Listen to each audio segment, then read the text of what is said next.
Gopher tortoises are among some of the greatest species to inhabit North America. They provide key ecosystem services to the habitat they live in. The purpose of this video is to determine how to manage a stand for this species, and I'll start this off by talking about the background and life history of the gopher tortoise and any additional information needed to properly manage for the species, including topics such as potential approaches, creating the desired condition, in which case this is a longleaf pine savanna. To begin, gopher tortoises are a fairly long-lived species, living on average 60 years. They're considered a keystone species because the burrow they create shelter other species that live in the same ecosystem, such as the eastern indigo snake and small rodents.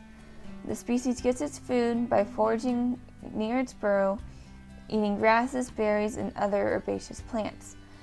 Within the coastal plain physiographic region, the gopher tortoise historically resided in the longleaf pine savanna, and while that ecosystem is still around, the longleaf has greatly diminished over the past couple decades, and so the gopher tortoise has had to adapt and survive in loblolly/pine forests instead. The gopher tortoise can be found in the coastal plain, and in 1987 it was listed as threatened in Mississippi, Louisiana, and the Alabama counties west of the Tombigbee River. It is considered a candidate species in the rest of its range, and the reason it made it onto the Endangered Species Act is due to habitat loss and fragmentation. Depending on the location, the gopher tortoise reaches sexual maturity at different ages. Florida has turtles reach maturity the fastest, with males 9 to 18 years of age and females 10 to 21 years. Whereas in the Conecuh National Forest in Alabama, they both mature about age 20. Typically, however, the male reaches maturity earlier than the female.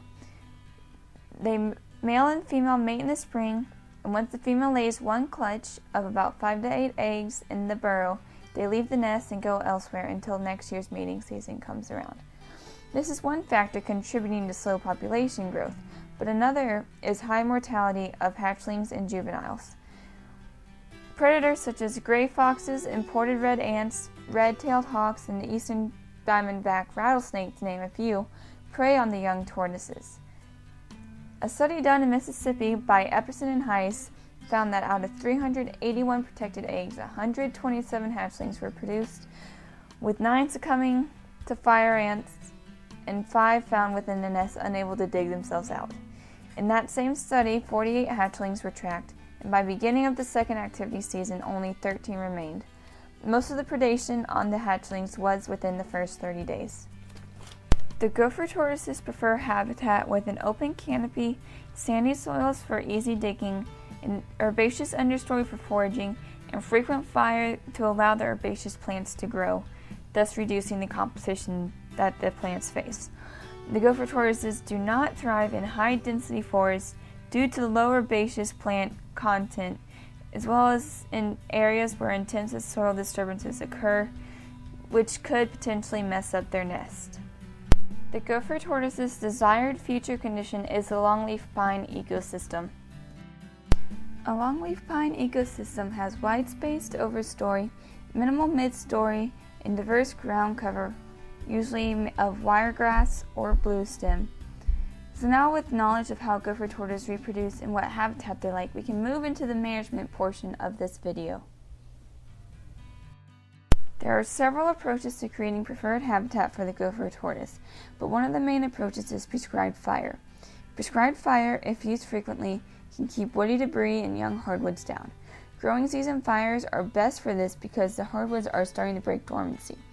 It also clears organic matter away, allowing the seedlings access to bare mineral soil.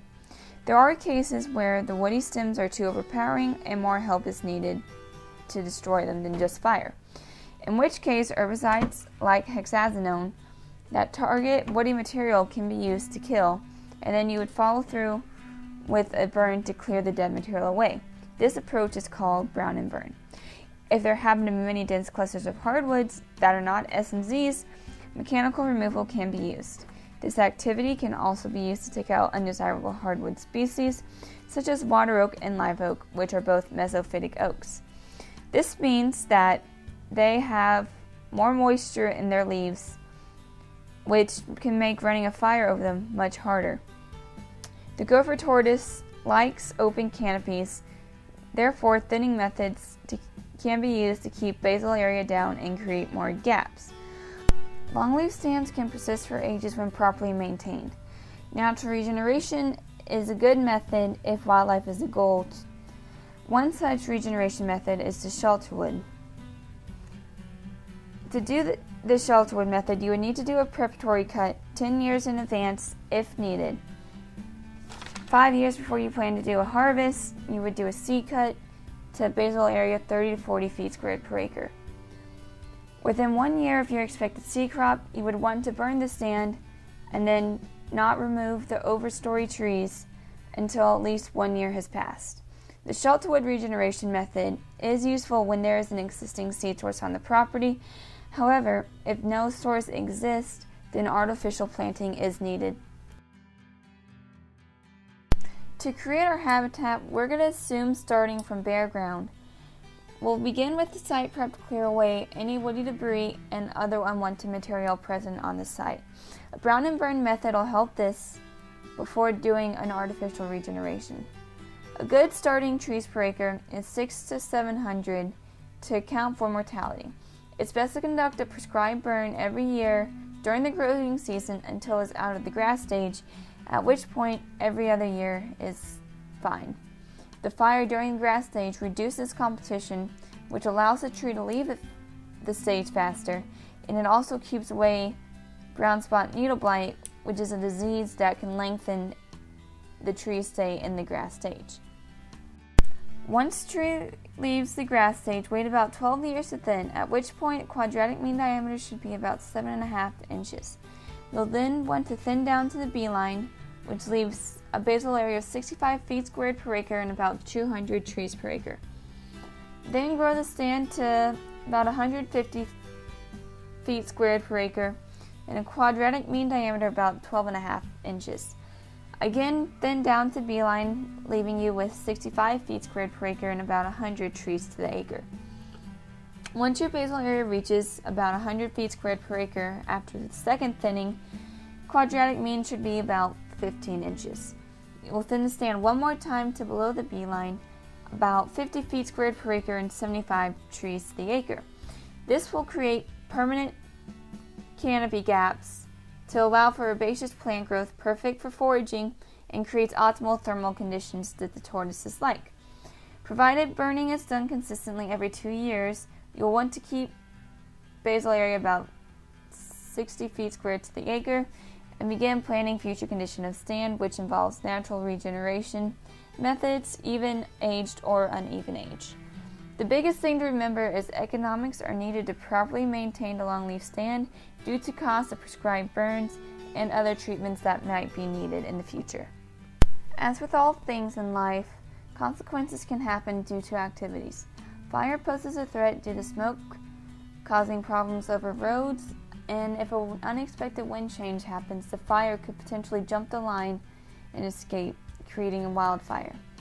If there's a high fuel load or invasives like coking grass, then the fire can burn harder and potentially kill longleaf region and even older longleaf if it gets hot enough.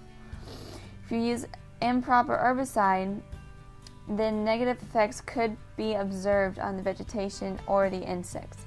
Mechanical removal can also mess with burrows if the burrows are not marked.